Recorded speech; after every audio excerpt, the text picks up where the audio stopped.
Chitra ma'am தனியா கேமராக்காக பேசுறீங்க பாத்தீங்களா? எது சொல்றீங்க சார்? என்ன நான் சொன்னது அந்த மாதிரி தவறா போச்சு? நான் மறுபடியும் சொல்லி இன்னொருத்தரை புண்படுத்த விரும்பல. கமல் சார் ஆரம்பத்துல இருந்தே இந்த மாதிரி ஹோஸ்ட் பண்ணிருக்கலாம். நம்ம என்னெல்லாம் அவர் கேட்கணும்னு நினைக்கிறோமோ அதெல்லாம் வந்துட்டு கரெக்டா கேட்டுட்டு இருக்காருன்னா பாத்துக்கோங்க.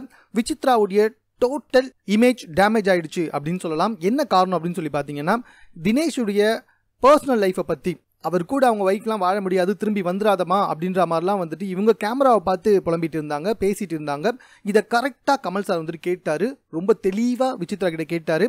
இன்னொருத்தருடைய பர்சனல் லைஃப்பை பற்றி நீங்கள் கேமரா முன்னாடி பேசுறீங்க இல்லையா அப்படின்னு கேட்டப்ப, முதல்ல விசித்ரா வந்துட்டு நான் என்ன சார் பேசினேன் அப்படின்றப்ப கரெக்டாக வந்துட்டு கமல் சார் சொல்லிட்டாரு, மறுபடியும் அதை பற்றி பேசி நான் அவருடைய மனசை புண்படுத்த விரும்பலை, தேவைப்பட்டா சொல்கிறேன்னொன்னே விசித்ரா ஒத்துக்கிட்டாங்க. ஆமாம் சார் பேசினேன் அப்படின்னு சொல்லிட்டு, இன்னொருத்தருடைய மேரேஜ் லைஃபுக்கு நம்ம வந்துட்டு கவுன்சிலராக இருக்க முடியாது அப்படின்னு சொல்லி செம்மையாக டேமேஜ் பண்ணியிருக்காரு விசித்ராவை.